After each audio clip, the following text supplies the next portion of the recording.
Suara azan berkumandang di toa masjid, pertanda subuh telah tiba. Bagus yang tengah tertidur mendengar suara azan, segera langsung terbangun dengan meluruskan tubuhnya terlebih dahulu sebelum bangun untuk meregangkan otot-otot pada tubuh. Lalu dia beranjak bangun menuju ke kamar mandi untuk cuci muka, dan setelah cuci muka, dia langsung berwudu untuk melaksanakan sholat subuh. Setelah sholat, dia segera mempersiapkan perlengkapan untuk berjualan. Bagus mempersiapkan bahan-bahan bumbu untuk berjualan bubur kacang hijau keliling, seperti membuat santan kelapa, yang lalu memasak kacang hijau untuk dijajakan berjualan. Meski usianya masih muda, tapi Bagus tidak malu berjualan bubur kacang hijau keliling, karena dia ingin sekali membantu kedua orang tuanya dan juga kedua adiknya yang masih membutuhkan biaya untuk sekolah. Bagus sudah mencari pekerjaan ke sana kemari, namun tetap saja dia belum mendapatkan pekerjaan, dan sekarang dia mulai membuka usaha sendiri dengan berjualan bubur kacang hijau keliling. Sudah sekitar 6 bulan dia menganggur setelah lulus sekolah, dan dia tidak mau menganggur terus. Akhirnya dia berjualan bubur. Itu pun setiap pagi dibantu oleh ibunya memasak kacang hijaunya. Setiap pagi di dalam rumah Bagus sudah beraktivitas. Selain membantu Bagus memasak bubur kacang hijau, Bu Yati juga masak untuk jualannya. Bu Yati berjualan pecel keliling, sedangkan ayah Bagus, ayahnya, sudah meninggal dunia akibat kecelakaan yang dialaminya. Waktu itu Bagus masih duduk di kelas 2 SMP. Ayahnya meninggal mengalami kecelakaan pada saat dia bekerja. Ayahnya kala itu berprofesi sebagai sopir truk yang membawakan barang-barang produksi dari pabrik. Saat itu ayahnya kecelakaan pada waktu dini hari sekitar pukul 2. Kecelakaan tersebut diakibatkan karena ayah Bagus mengantuk, sehingga tidak fokus dalam mengemudi dan oleng sampai nabrak pohon besar yang ada di samping jalan. Maka dari itu, sekarang Bagus harus membantu Ibu Yati untuk memenuhi kebutuhan sehari-hari. Saat kepergian ayahnya, Bagus belum percaya dan belum rela atas kepergiannya. Namun dengan berjalannya waktu, Bagus dan ibu serta adik-adiknya pun mulai terbiasa tanpa ayah. Saat itu, waktu Bagus masih duduk di bangku SMA, dia tidak seperti teman yang lain yang selalu bisa bermain nongkrong dengan teman-temannya. Karena Bagus harus bekerja setiap pulang sekolah, membantu ibunya. Dia bekerja di rumah tetangganya. Setiap sore sehabis pulang sekolah, Bagus berjaga toko di toko sembako tetangganya. Saat dia sedang bekerja, dia difitnah oleh pemilik toko. Katanya Bagus telah mengambil uang yang ada di tempat uang. "Bagus, kamu tidak jujur ya? Mau jadi apa kamu kalau udah belajar mencuri?" ucap Bu Fani. "Maksud ibu apa, Bu? Saya tidak mencuri, Bu." "Kalau bukan kamu siapa lagi? Kan setiap sore yang jaga kamu. Saya hitung uangnya selalu kurang," bentak Bu Fani. "Saya berani bersumpah, Bu, saya tidak mengambil uang di toko ibu ini," ucap Bagus. "Alah, sudahlah. Mulai sekarang kamu tidak usah lagi bekerja di sini," kata Bu Fani. "Tapi Bu, tolong." "Tidak ada tapi-tapian, silakan kamu langkahkan kaki dari sini." Dengan langkah yang tidak bersemangat, Bagus pun beranjak pergi dari toko itu. Dia pun tidak mendapatkan uang pesangon apa-apa saat dikeluarkan dari toko. Dan semenjak saat itu, Bagus pun pusing kembali. Harus mencari pekerjaan sampingan, kemana lagi untuk uang sakunya? Sesampainya di rumah, Bagus datang dengan wajah tertekuk, membuat ibunya memelas. "Loh, kamu kenapa, Gus? Kok wajahnya tertekuk?" tanya ibunya. "Aku dipecat, Bu, dari tokonya Bu Fani." "Memangnya kenapa kamu kok dipecat, Gus?" "Aku difitnah, Bu. Aku berani bersumpah, Bu, aku gak melakukan itu." "Ya kamu ngomong yang jelas. Cerita kamu difitnah apa sih?" Aku tuh difitnah, Bu. Katanya aku yang udah ngambil uang di toko. Padahal aku udah jujur dan sama sekali tidak mencuri, Bu." "Ya sudah, kamu yang ikhlas ya. Kamu fokus sekolah saja ya," ujar Ibu Yati. "Nggak mau, Bu. Aku mau bantu Ibu supaya Ibu tidak keberatan." "Ibu sama sekali tidak keberatan, Gus. Yang penting kamu sekolah saja biar pintar ya." "Enggak, Bu. Nanti aku akan mencari pekerjaan lain," jawab Bagus sembari beranjak pergi ke kamar mandi. Seperti biasa, Bagus berangkat sekolah dan sepulang sekolah dia mencari pekerjaan lain. Namun tetap saja dia tidak dapat pekerjaan yang membuat dia tidak bisa membantu ibunya lagi. Singkat cerita, Akhirnya Bagus pun lulus sekolah. Dia sangat senang karena sudah lulus. Dia segera mencari pekerjaan kesana kemari untuk membantu ibunya dan kedua adik-adiknya. Dia mengubur mimpinya untuk bisa melanjutkan kuliah karena tidak ada biaya untuk melanjutkan sekolah. Setelah lulus sekolah dengan bekal ijazahnya, dia mencari pekerjaan kesana kemari. Namun sudah berbulan-bulan tidak ada satupun perusahaan atau toko-toko yang menerimanya. Karena dia tidak mau lama-lama menganggur, akhirnya Bagus pun membuka usaha sendiri dengan modal uang simpanan yang dimiliki oleh Bu Yati. Bagus mendapat ide usaha itu juga dari Bu Yati. Sebenarnya dia juga tidak enak karena menggunakan uang simpanan milik ibunya. Namun ibunya selalu memberikan semangat dan memberikan dukungan untuk berjualan bubur kacang hijau. Sudah, kamu pakai uang simpanan ibu saja buat modal usaha, ucap Bu Yati. Usaha apa, Bu?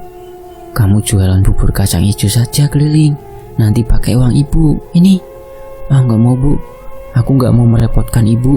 Masa aku usaha menggunakan uang modal dari ibu? Itu kan uang buat biaya sekolah adik-adik, Bu. Nggak apa-apa, Gus.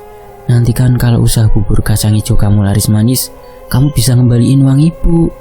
Tapi, Bu, tidak ada tapi-tapian, Gus. Daripada kamu nyari kesana kemarin nggak dapet, mending kamu usaha, ibu akan dukung kamu, Gus, ucap Bu Yati. Ya sudah kalau gitu, Bu. Makasih ya, Bu. Maaf aku belum bisa membahagiakan ibu, kata Bagus. Ya sama-sama, kamu udah usah bicara seperti itu. Ibu yakin nanti kamu pasti bisa sukses.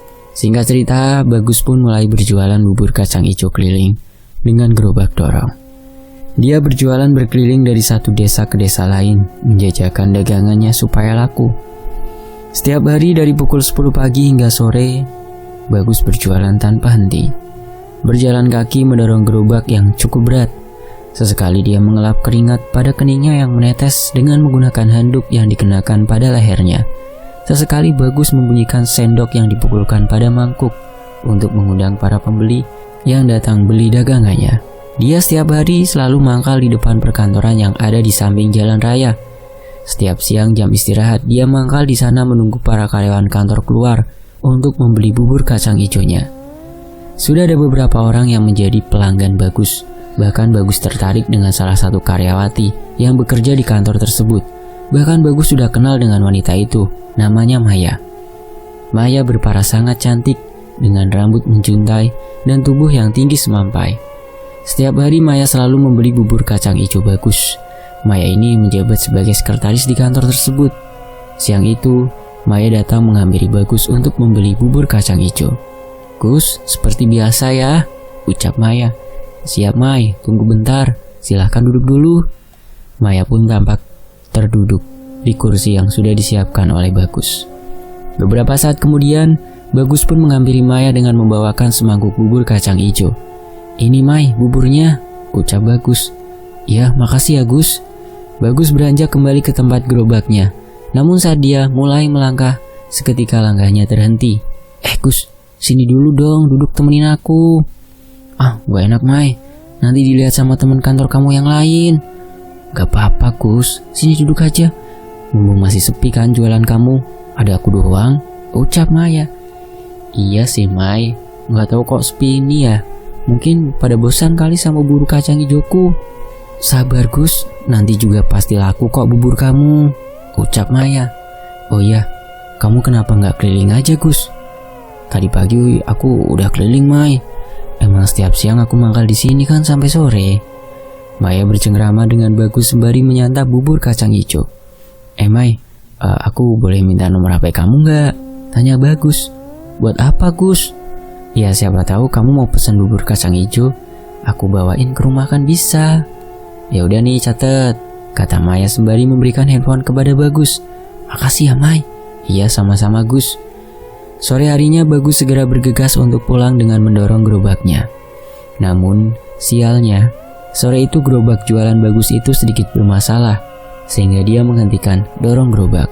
Dia duduk di bawah pohon mangga yang ada di samping jalan untuk beristirahat, sembari mengibaskan topi yang dikenakannya untuk mengusir keringatnya yang ada di tubuh.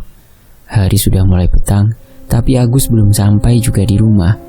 Padahal biasanya Bagus selalu pulang tepat. Sialnya lagi sandal yang dikenakannya itu patah sehingga dia harus mencari toko untuk membeli sandal yang baru dulu. Setelah selesai beristirahat, Bagus melanjutkan kembali perjalanannya menuju ke rumah. Tapi sebelum ke rumah, dia mampir ke salah satu toko untuk membeli sandal jepit. Akhirnya dia mendapatkan juga sandal jepit yang sesuai dengan ukurannya. Suara adzan maghrib mulai berkumandang. Dengan segera Bagus mendorong gerobak supaya cepat sampai rumah. Saat sedang mendorong gerobaknya pulang menuju rumah, di tengah jalan dia merinding, bulu kuduknya berdiri semua karena ada hembusan angin kencang yang merasuk ke dalam tubuhnya. Kala itu dia melewati depan kuburan pas waktu maghrib, membuat langkah semakin cepat dan nafasnya yang memburu. Namun saat melewati kuburan itu, dia merasa seperti ada yang mengikutinya. Dia mencoba membalikkan tubuh melihat ke arah belakang tubuhnya. Betapa terkejutnya dia melihat sosok wanita dengan rambut panjang berantakan dan pakaian berwarna putih lusuh berwajah hancur penuh dengan darah. Sosok itu melayang di atas tepat di belakang Bagus. Sosok itu mengikik dengan suara khasnya. Sontak Bagus pun terkejut ketakutan dan tubuhnya yang gemetaran serta bulu kuduk merinding. Dia pun segera berlari dengan mendorong gerobak sembari berdoa sebisanya. Beberapa saat kemudian, sosok itu sudah tidak mengejar Bagus lagi. Dengan nafas yang tidak beraturan akhirnya Bagus sampai juga di rumahnya. Dan dia langsung masuk ke dalam rumah dengan langkah yang tergopoh-gopoh. "Kamu kenapa, Gus? Kok ngos-ngosan seperti itu?" tanya Bu Yati. Ada Han," ucap Bagus terbata. "Ada apa sih, Gus? Ngomong yang benar." Ada hantu, Bu." "Hantu? Di mana, Gus? Kamu ini hanya halusinasi saja paling," ungkap ibunya. "Beneran, Bu. Aku lihat Kunti terbang ikutin aku di depan kuburan, Bu." Udah, sekarang kamu mandi aja dulu. Lihat tuh keringatnya banyak sekali," kata Bu Yati. Bagus pun segera menuju ke kamar mandi untuk membersihkan badannya. Malam harinya, Bagus menatap foto Maya yang ada di ponselnya. Dia mendapatkan foto Maya dari sosmednya. "Maya, kamu itu emang cantik. Tapi sayang, kamu pasti gak mau sama aku. Aku kan miskin, gak punya apa-apa. Tapi aku yakin suatu saat nanti aku bisa mendapatkan kamu," ucap Bagus sembari menatap foto Maya yang ada di layar handphonenya. Kemudian Bagus pun berbaring di atas kasur sambil membayangkan wajah Maya yang cantik. Gimana ya cara mendapatkan Maya? Gumamnya dalam hati. Dia memandangi ke atas langit-langit dinding yang sudah rapuh dan kadang bocor saat hujan tiba. Hingga akhirnya dia terlelap dengan sendirinya saat sedang membayangkan Maya. Keesokan paginya, seperti biasa Bagus mempersiapkan semua perlengkapan untuk jualan bubur kacang hijau. Kali ini dia harus pergi ke pasar terlebih dahulu, subuh-subuh, karena bahan-bahannya sudah habis. Setelah pulang dari pasar, baru dia memasak bubur kacang hijaunya untuk dijual keliling. Pagi itu, Bagus berangkat lebih siang dari biasanya, karena tadi ke pasar terlebih dahulu. Akhirnya dia berkeliling sebentar dan langsung menuju ke kantor tempat Maya kerja untuk mangkal. Siang itu Maya tidak menghampiri Bagus untuk membeli bubur kacang hijau. Padahal Bagus sudah menunggu kedatangan Maya. Malah dia melihat Maya yang membuat hatinya Bagus terluka, terasa tersayat-sayat. Dia melihat Maya jalan berduaan masuk mobil dengan laki-laki saat mau pulang kerja. Bahkan Maya juga terlihat cuek tidak menyapa Bagus. "Sadar, Gus. Sadar. Kamu tidak pantas untuk Maya," batin Agus. Dan saat itu juga Bagus beranjak untuk pergi dari kantor tersebut.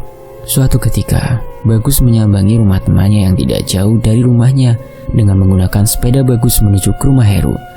Sesampainya di rumah Heru, dia memarkirkan sepeda di depan halaman rumah. Terlihat Heru sedang duduk di depan teras rumah sembari membaca buku majalah. "Assalamualaikum," ucap Bagus. "Waalaikumsalam. Gus, baru kelihatan aja nih," jawab Heru. "Iya nih, mumpung libur keliling jadi main kesini." "Kamu masih jualan bubur kacang hijau ya, Gus?" tanya Heru. "Iya, Her. Kamu sendiri sekarang kerja di mana?" "Aku kerja di pabrik, Gus." "Oh ya, Gus. Kamu mau minum apa? Aku buatkan minum dulu ya." "Apa aja deh, Her." Saat Heru beranjak pergi, Bagus membaca buku majalah yang ada di meja teras rumah yang tadi dibaca oleh Heru. Di dalam majalah itu dia melihat suatu informasi atau iklan tentang praktek pesugihan. Dengan segera dia mengambil handphone dan mengambil foto informasi yang ada di dalam majalah tersebut. Beberapa saat kemudian, Heru datang dengan membawakan minuman. "Ini Gus, diminum dulu," kata Heru. "Iya ya, makasih ya Her." "Oh ya Her, kamu mau nggak bantuin aku? Nanti aku bagi 2 deh hasilnya, gimana?" ucap Bagus. Maksudmu gimana sih Gus? Nggak jelas," tanya Heru belum paham. "Ini nih, di majalah ada tempat praktek pesugihan. Aku mohon sama kamu, bantu aku ya. Aku mau mendapatkan Maya. Mungkin dengan cara ini aku bisa mendapatkan hatinya," ucap Bagus. "Ya ampun Gus, kamu gak boleh melakukan itu, musyrik Gus," ucap Heru. "Kamu gak CS sama aku nih," kata Bagus. Seketika Heru terdiam dan berpikir, Oke lah kalau gitu aku bantu. Tapi kamu janji ya bagi 2 hasilnya ya," ucap Heru. "Masalah itu tenang aja Heraman. Kalau berhasil, semua yang kamu mau pasti akan aku beri." Heru dan Bagus benar-benar sudah terjerumus ke dalam lembah hitam yang sangat menyesatkan dan perbuatan yang musyrik yang dibenci Allah.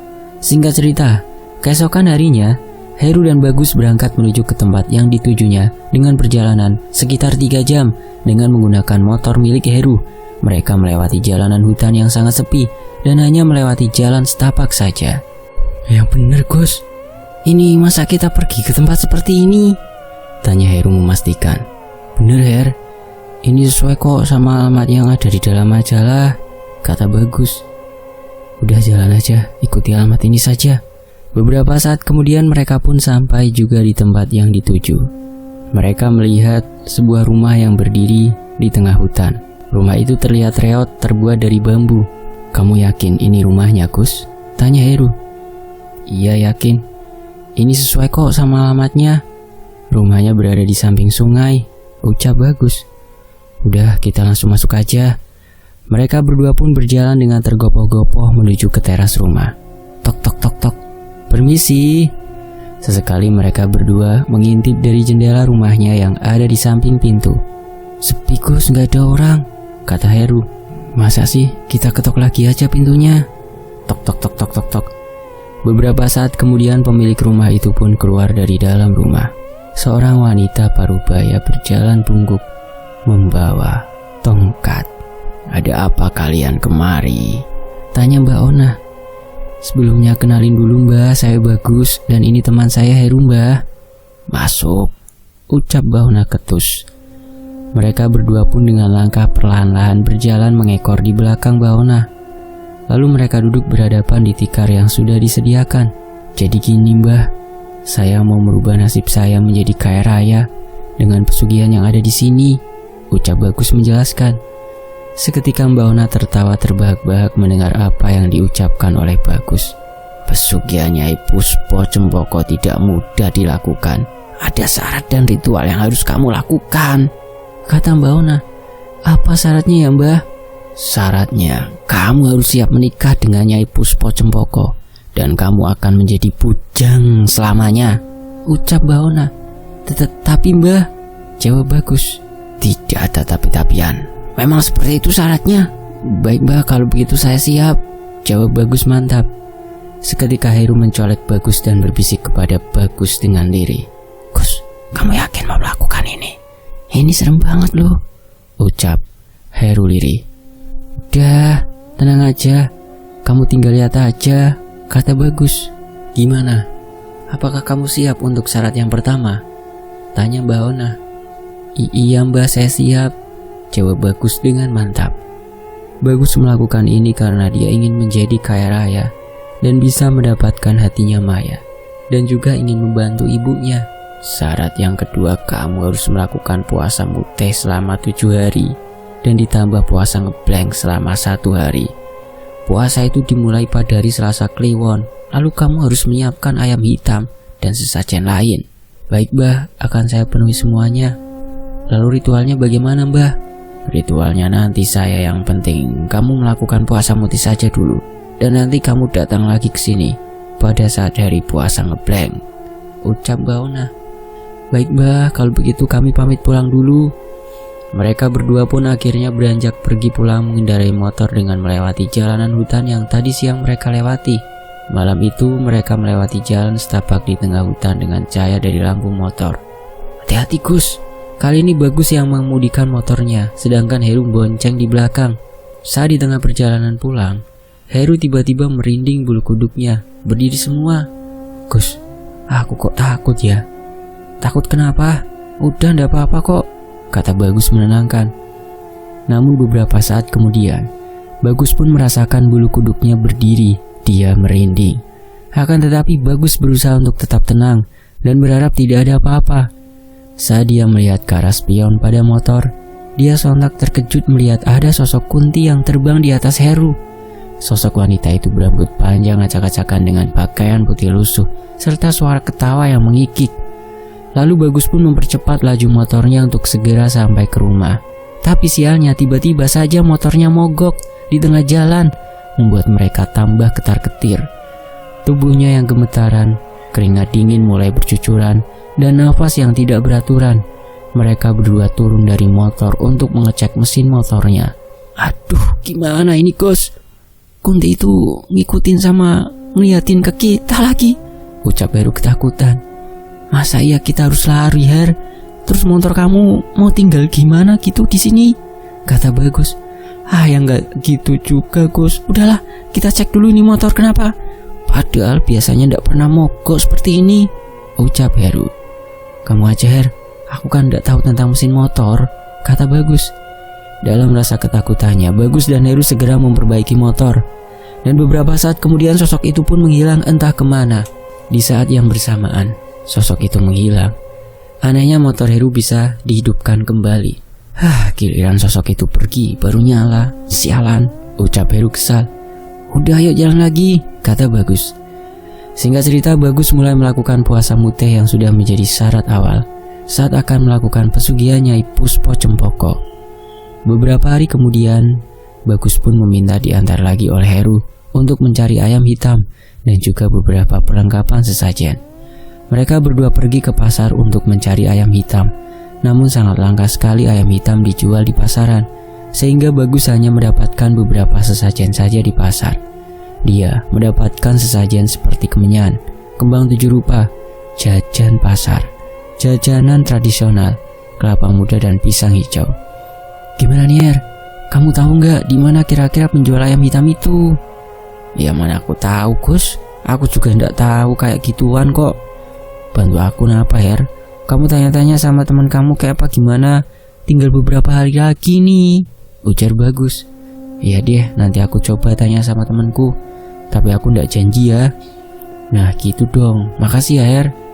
Namun Heru langsung memutar kedua bola matanya malas mendengar apa yang dikatakan oleh Bagus. 5 hari telah dilakukan puasa muteh oleh Bagus dan berjalan dengan lancar. Tinggal 2 hari lagi, dia harus segera mendapatkan ayam hitam itu. Bagus pun mengajak Heru untuk mencari ayam hitam ke pasar yang ada di kota lain. Karena Heru juga tidak mendapatkan info dari temannya, namun sudah semua pasar dia cari. Bahkan ke peternakan ayam sudah mereka datangi, tapi belum dapat juga ayam hitam yang mereka cari. Saat perjalanan pulang, Heru dan Bagus tiba-tiba saja berpapasan dengan seorang kakek tua. Kakek tua itu menyapa kepada mereka. "Nak, kalian sedang mencari ayam hitam ya? Bapak tahu tempatnya," ucapnya seketika. Sontak Heru dan Agus terperanjat mendengar ucapan kakek tua itu. "Loh, kok kakek tahu kalau kita masih nyari ayam hitam? Kakek tahu dari mana?" tanya Bagus. Namun kakek tua itu hanya tersenyum kepada Bagus dan Heru. "Itu tempatnya ada di sana, di rumah yang ada di pojok jalan," ucap kakek tua itu sembari menuju ke arah yang dituju. "Makasih ya, Kek," jawab Bagus. Mereka berdua pun segera berjalan menuju ke tempat yang sudah ditunjukkan oleh kakek tua itu. Saat melajukan motornya, Bagus melihat ke arah belakang, namun tiba-tiba saja kakek itu menghilang dalam sekejap, entah kemana. "Loh, Her, kakek tua itu kok menghilang? Padahal kan dia jalannya pelan sekali, bungkuk lagi," ucap Bagus. Yang bener, Gus. Dia siapa ya sebenarnya? Kok bisa tahu apa yang sedang kita cari?" ujar Heru. "Ya juga sih, Her. Tapi udahlah, yang penting kita lanjut jalan lagi ya." Beberapa saat kemudian mereka pun akhirnya sampai juga di rumah yang ditunjukkan oleh kakek tua itu. "Ini rumahnya ya, Her?" "Iya, mana aku tahu. Kita tanya saja." Tok tok tok. "Permisi," ucap Heru dan Bagus. "Iya sebentar." terdengar sautan dari balik pintu. Krek, suara pintu dibuka. Terlihat ada seorang kakek tua yang tadi mereka temui. Sontak mereka berdua terkejut saat melihat kakek itu yang keluar dari dalam rumah yang terbuat dari bambu. Loh, kakek kok ada di sini bukannya tadi? Ucap Bagus terpotong. Tunggu sebentar ya, saya ambilkan ayam hitamnya dulu. Iya kek. Mereka berdua sangat keheranan dengan apa yang terjadi. Beberapa saat kemudian kakek tua itu pun kembali dengan membawa ayam hitam. Ini ayamnya, ucap kakek sembari memberikan ayam hitamnya kepada Bagus. Makasih kek, ini berapa harganya? Tanya Bagus. Namun kakek tua itu tidak mau dibayar, hanya memberikan ayam hitam itu begitu saja kepada Agus. Sudah bawa saja, ndak usah bayar, ucapnya. Loh kek, saya jadi ndak enak kalau begini. Ndak usah banyak bicara, bawa saja. Iya sudah kalau begitu kami pamit pulang dulu ya kek, terima kasih. Entah sangat mudah sekali apa yang mereka dapat dengan jalan yang tidak diduga. Singkat cerita, Bagus dan Heru datang kembali ke rumahnya Mbak Ona dengan membawa perlengkapan yang sudah disiapkan. Saat itu, Bagus masih melakukan puasa ngeblank. Ini Mbak, syaratnya sudah saya siapkan semuanya. Bagus, jawab Mbak Ona. Sesajen itu ditata rapi oleh Mbak Ona di nampan yang terbuat dari anyaman bambu.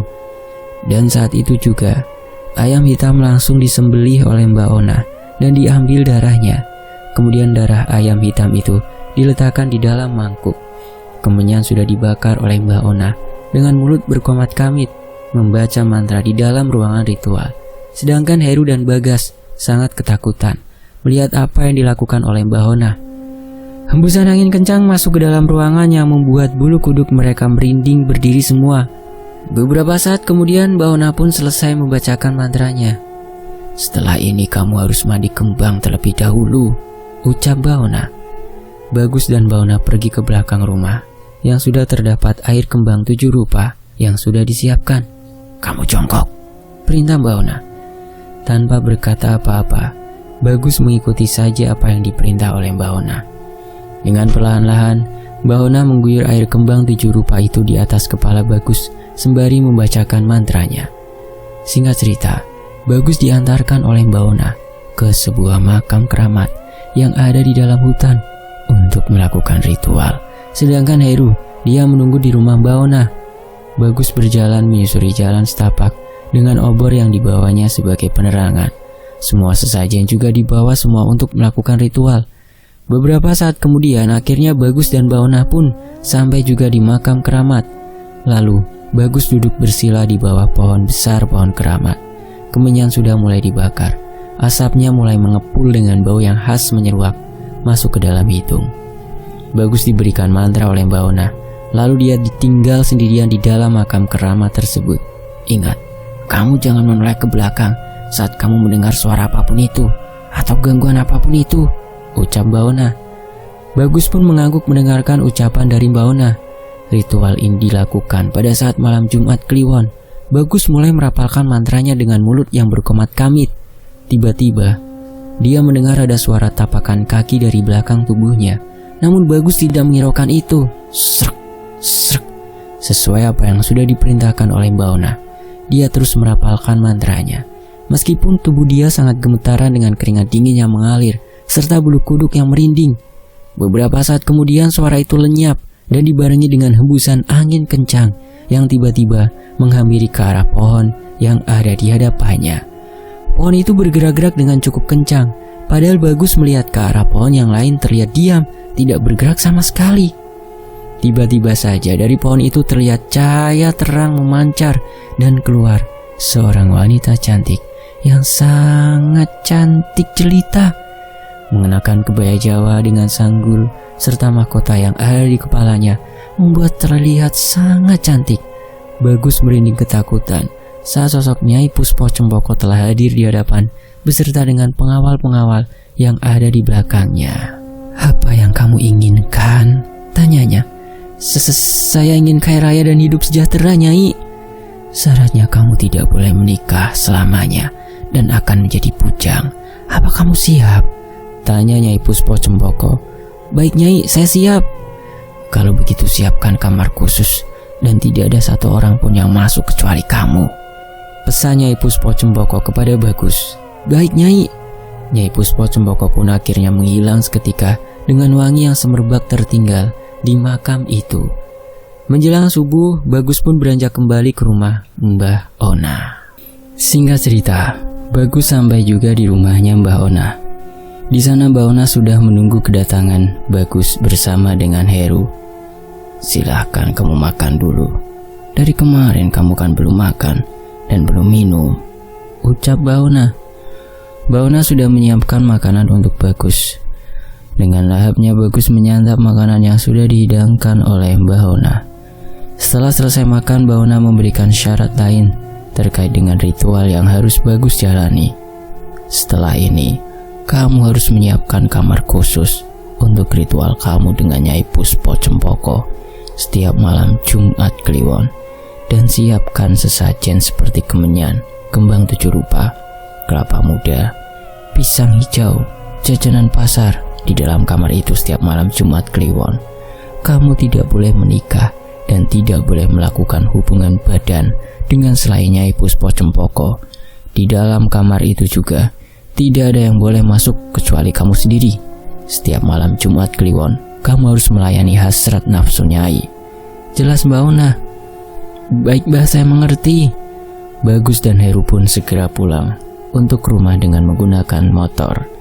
Namun saat perjalanan pulang di tengah hutan, tiba-tiba saja motor yang ditumpangi mereka itu banyak bocor. "Duh, kenapa lagi sih ini motor? Ada-ada saja," kesal Heru. "Mana lagi di tengah hutan?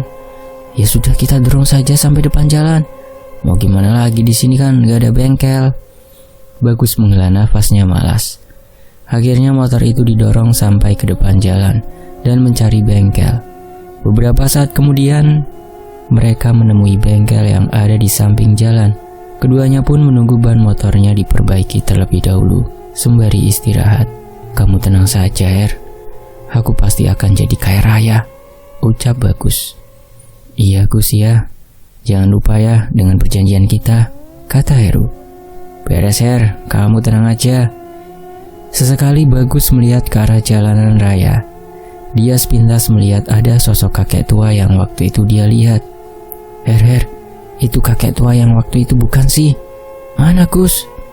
"Itu loh di warung depan," kata Bagus sembari menuju ke arah warung. "Iya Gus, bener itu kakek tua yang waktu itu," kata Heru. "Bentar ya, aku samperin dulu." Bagus beranjak berjalan menyeberang jalan menuju ke warung itu. Tapi saat Bagus sampai di warung, kakek tua itu sudah tidak ada di sana, entah pergi kemana. "Bu, maaf, tadi kakek tua yang duduk di sini kemana ya?" tanya Bagus. "Kakek tua? Yang mana ya Mas? Dari tadi tidak ada kakek yang duduk di situ Mas," jawab penjual warung. Seketika Bagus terkejut mendengar apa yang dikatakan oleh ibu itu. Padahal jelas-jelas tadi dia melihat kakek itu duduk. "Oh ya sudah, kalau gitu maaf ya Bu, sudah ganggu, saya permisi dulu ya," ucap Bagus. Singkat cerita, Bagus sesampainya di rumah langsung menyiapkan kamar khusus. Yang kebetulan di dalam rumahnya sudah ada kamar kosong yang ditempati sebagai gudang. Tak lupa, Bagus menyiapkan semua sesajen untuk melakukan ritual pada malam Jumat Kliwon. Namun Ibu Yati, ibunya Bagus, tidak mengetahui apa yang telah dilakukan olehnya. Bahkan sekarang Bagus sudah kembali berjualan bubur kacang hijau seperti biasanya. Dia mangkal di depan kantor Maya seperti biasanya. Saat itu dia melihat kalau Maya tengah berjalan bermesraan dengan seorang laki-laki yang waktu itu dia lihat. "Sebentar lagi kamu akan menjadi milikku, Mai," ucap Bagus pada diri sendiri. Hingga tiba di malam Jumat Kliwon. Tengah malam Bagus berjalan mengendap-endap menuju ke kamar khusus itu untuk melakukan ritual. Dia sudah berbaring menunggu kedatangan dari Nyai Puspo Cempoko. Perasaan takut dan was-was campur aduk dirasakan oleh Bagus, karena dia harus merelakan keperjakaannya demi Nyai Puspo Cempoko. Tapi itu semua Bagus lakukan demi mendapatkan kekayaan yang diinginkannya. Setelah beberapa saat menunggu, Bagus merasakan ada hembusan angin yang sangat kencang masuk ke dalam kamar tersebut, membuat tubuhnya bergidik merinding dengan bulu kuduk yang mulai berdiri. Hembusan angin tersebut membawa aroma khas yang sangat harum sekali wanginya, dan muncullah sosok Nyai Puspo Cempoko dengan wajah yang sangat cantik sekali. Dengan perlahan-lahan, Nyai Puspo Cempoko menghampiri ke arah ranjang Bagus.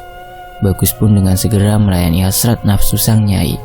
Apalagi dengan Nyai yang sangat cantik. Dia juga ikut nafsu untuk melakukan hubungan badan dengan Nyai Puspo Cempoko.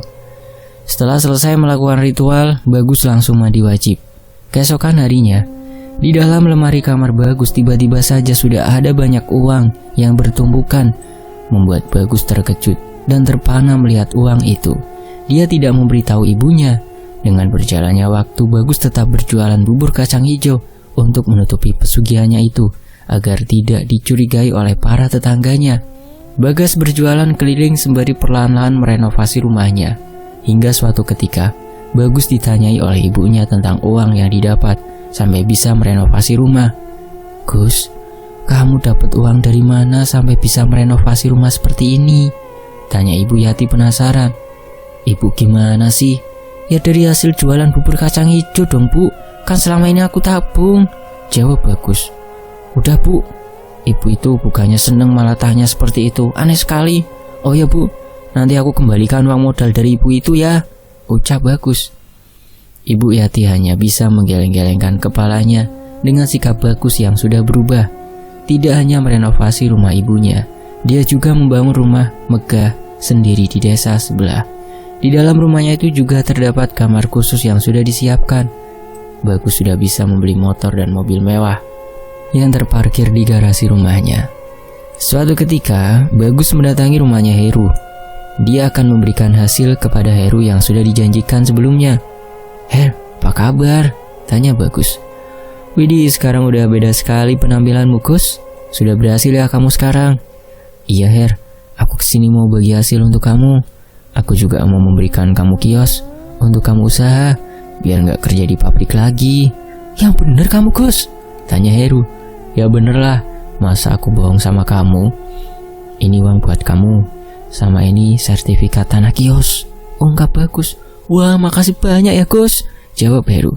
"Sama-sama." "Oh ya Gus, gimana kamu sudah mendapatkan cintanya Maya belum?" tanya Heru penasaran. "Belum, nanti sabar, tidak usah buru-buru," ungkap Bagus.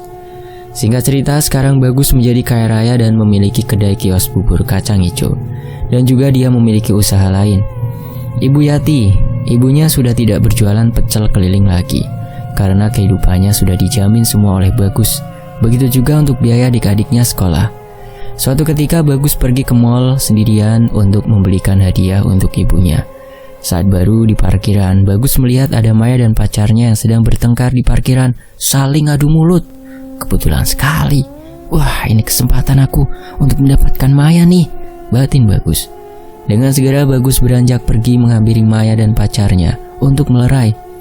"Ada apa ini?" tanya Bagus. Kamu siapa? Gue ikut campur ya," ucap pacar Maya. "Aku temennya Maya." "Kenapa kamu kasar sekali sama perempuan?" ucap Bagus memberanikan diri. "Udah sana pergi," timpal Bagus. "Kurang ajar, kamu gak usah ikut campur ya," ucapnya naik pitam, dan sebuah bogem tangannya mendarat ke arah wajah Bagus. "Udah stop, lebih baik kamu pergi sekarang," ucap Maya kepada pacarnya. "Awas lu ya," ancamnya. "Bagus, kamu gak apa-apa kan?" tanya Maya. "Ayo kita duduk dulu di sana Gus." Mereka pun duduk di kursi yang ada di depan mall sembari Maya memberi perhatian kepada Agus. "Maaf ya, gara-gara aku kamu jadi seperti ini Gus." "Udah gak apa-apa Mai, ini bukan salah kamu kok." "Oh ya Gus, sekarang penampilan kamu berbeda ya. Kamu terlihat ganteng, dan sekarang sepertinya kamu udah mapan," ujar Maya. Bagus pun hanya tersenyum kepada Maya berusaha rendah hati. "Kamu sekarang kerja di mana Gus? Kok aku gak pernah lihat kamu di depan kantor?" kata Maya. "Aku ngurus kios bubur kacang hijau Mai," jawab Bagus. "Oh jadi sekarang kamu udah jadi pengusaha, wah hebat kamu," ucap Maya. Beberapa hari kemudian, setelah pertemuan itu, Maya dan Bagus saling mengirim pesan satu sama lain, bahkan sampai teleponan hingga larut malam. Suatu malam, Bagus yang berada di dalam kamar, dia sedang teleponan dengan Maya. Tiba-tiba ada hembusan angin kencang masuk ke dalam kamar, membuat Bagus merinding. Kedinginan, apalagi di dalam rumah dia sendirian. Bagus menempati rumah sendiri, sedangkan ibu dan adik-adiknya tinggal di rumah yang sudah direnovasi oleh Bagus. Hembusan angin itu membuat dirinya merinding, apalagi disertai dengan dia mendengar ada suara wanita yang bersenandung. Seketika, Bagus mematikan sambungan teleponnya dengan Maya dan mencari di mana suara wanita yang bersenandung itu berada. Dia mendengar suara itu berasal dari balik jendela kamarnya. Dengan perlahan-lahan Bagus mengintip ke arah jendela dan saat dilihat, betapa terkejutnya dia. Di kebun depan jendela sudah ada sosok kuntilanak yang membelakangi Bagus dan sesekali membalikkan wajah hingga 180 derajat memutar dan menghadap ke arah Bagus. Sosok itu sangat menyeramkan dengan kedua mata yang melotot dan terlihat putih semua serta penuh darah di seluruh wajahnya. Sontak Bagus terkejut hingga terjatuh terpental karena kaget. Nafasnya memburu dengan jantung yang berdegup dengan kencangnya. Bagus sampai pingsan ketika sosok itu melayang menghampiri ke arahnya. Dia pingsan tak sadarkan diri, terkapar di lantai hingga pagi hari.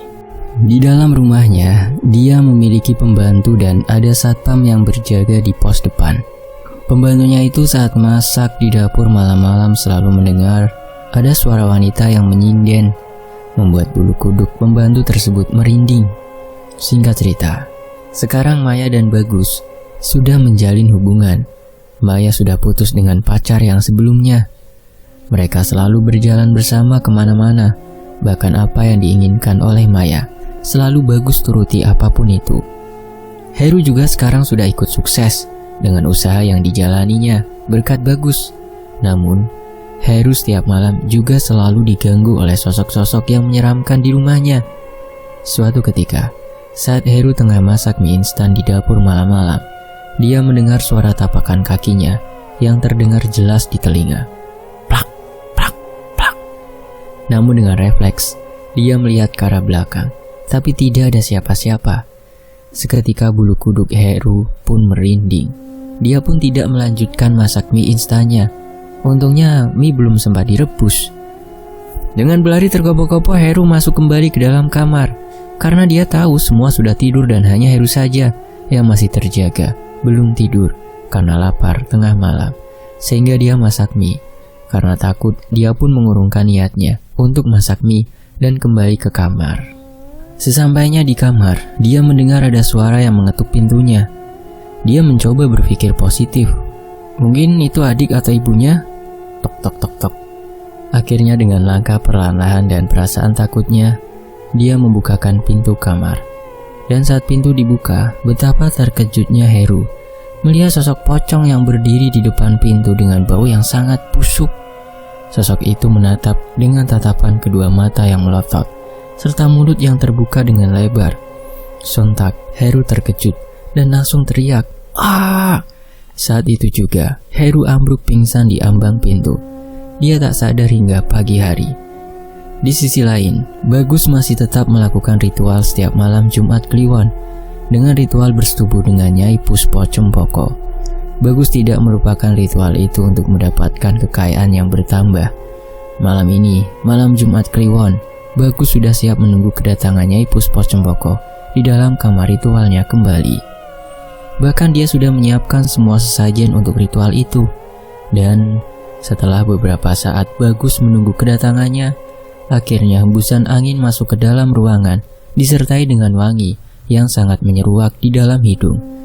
Bagus yang sudah terbiasa, sudah tidak ketakutan lagi seperti pertama. Sekarang dia malah merasa senang karena selalu mendapatkan kepuasan sendiri. Terlihat Nyai Puspo Cempoko yang sangat cantik sekali dengan kebaya yang dikenakannya. Malam itu Bagus mulai melakukan hubungan dengan Nyai Puspo Cempoko.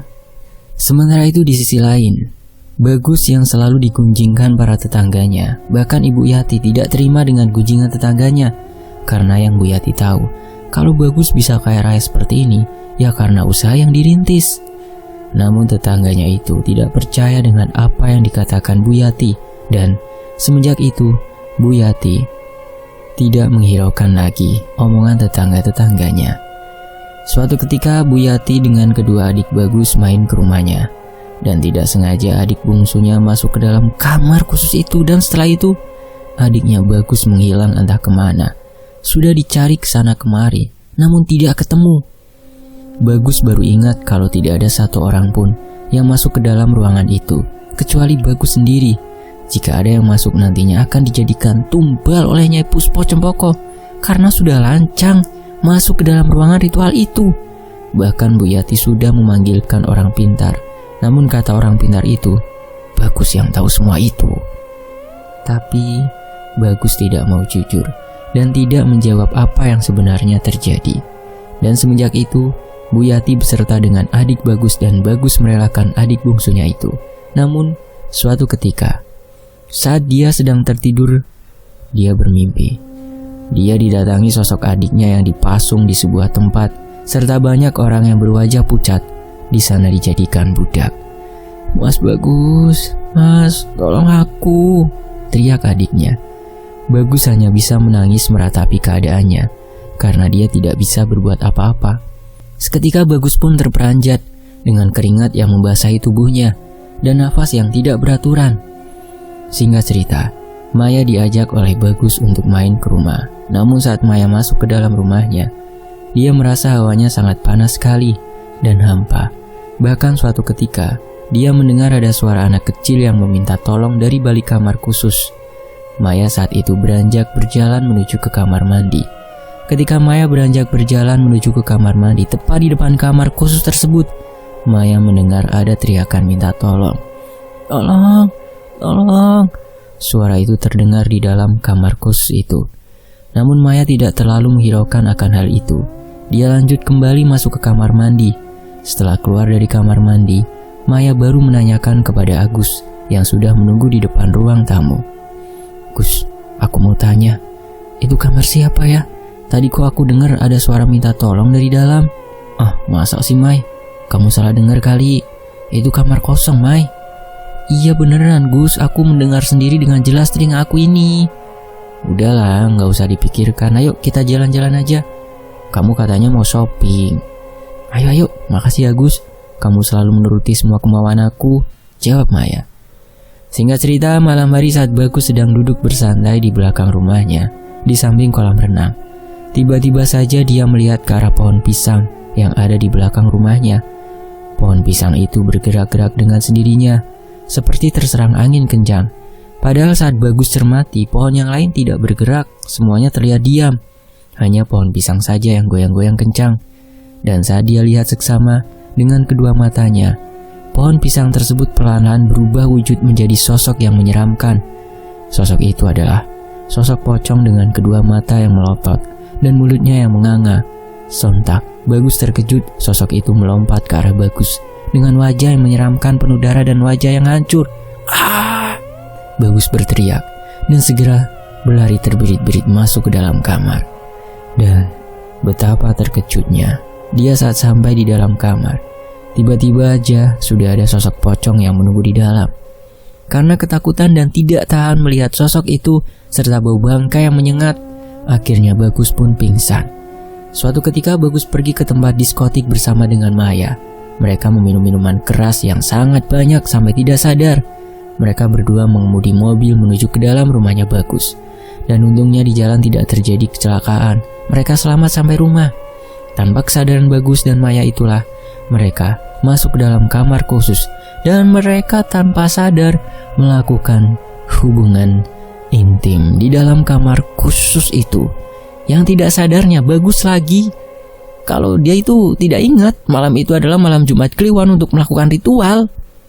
Malam itu saat Maya dan Bagus sedang melakukan hubungan badan, tiba-tiba saja hembusan angin kencang datang. Dan sosok Nyai Puspo Cempoko melihat apa yang telah dilakukan oleh Bagus malam itu. Beliau sangat murka. Dan saat itu juga Bagus baru sadar. Dengan wajah yang berubah sangat menyeramkan, membuat Bagus ketakutan, tubuhnya gemetaran, keringat bercucuran. Nyai Puspo Cempoko murka karena Bagus telah melanggar syarat yang sudah dilakukan. Padahal Bagus sudah menjadi suami Nyai Puspo Cempoko. Malam itu semua benda yang ada di dalam kamar dihancurkan oleh beliau. Bahkan Maya dicekik dengan menggunakan tangan beliau sangat kuat, membuat Maya sesak nafas. Hingga Maya kehabisan nafas dan meninggal dunia. Tidak hanya itu, Bagus yang mencoba untuk keluar dari dalam kamar itu, pintu kamar langsung dikunci oleh Nyai Puspo Cempoko. Ampun Nyai, ampun, saya kilap. Tidak ada kata ampun, karena kamu telah melanggar perjanjian kamu sendiri yang akan aku jadikan budak, ucap Nyai. Bagus yang berdiri di samping lemari seketika lemari itu diambrukkan oleh Nyai dengan menggunakan kekuatannya hingga menimpa tubuh Bagus, dan Bagus pun meninggal dunia dalam keadaan tubuh yang bugil serta kepalanya yang bocor tertimpa lemari, sedangkan Maya terdapat sayatan pada lehernya dan keluar darah. Keesokan harinya, pembantu Bagus yang menemui bosnya di dalam kamar itu saat itu membantunya mencium bau anyir dari balik kamar itu. Dan anehnya saat pembantu itu membuka pintu kamar dengan mudah langsung kebuka. Dengan segera pembantunya memberitahu kepada Ibu Yati, ibunya Mas Bagus, dan tetangga yang lain. Setelah semuanya datang, jenazah Bagus segera dimandikan, sedangkan jenazah Maya dikembalikan kepada orang tuanya. Saat sedang dimandikan, jenazah Bagus selalu mengeluarkan cairan dalam kemaluannya. Tetua kampung yang datang yang termasuk orang pintar mencoba menerawang apa yang sebenarnya sudah terjadi. Astagfirullah, semasa hidupnya beliau telah melakukan pesugihan dan sudah menyekutukan Allah Subhanahu wa Ta'ala. Itu yang membuat dirinya menjadi seperti ini. Kita berdoa bersama-sama supaya Bagus diampuni dosa-dosanya, ucap tetua tersebut.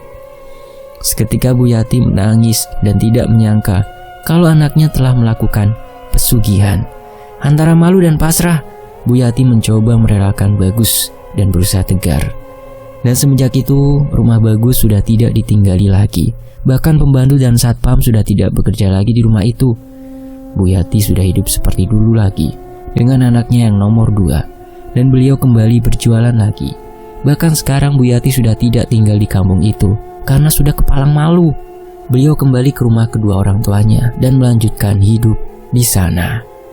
Rumah mewah yang dibangun Bagus dengan uang hasil pesugihan itu sekarang sudah terbengkalai dan konon katanya dihuni oleh penghuni makhluk lain.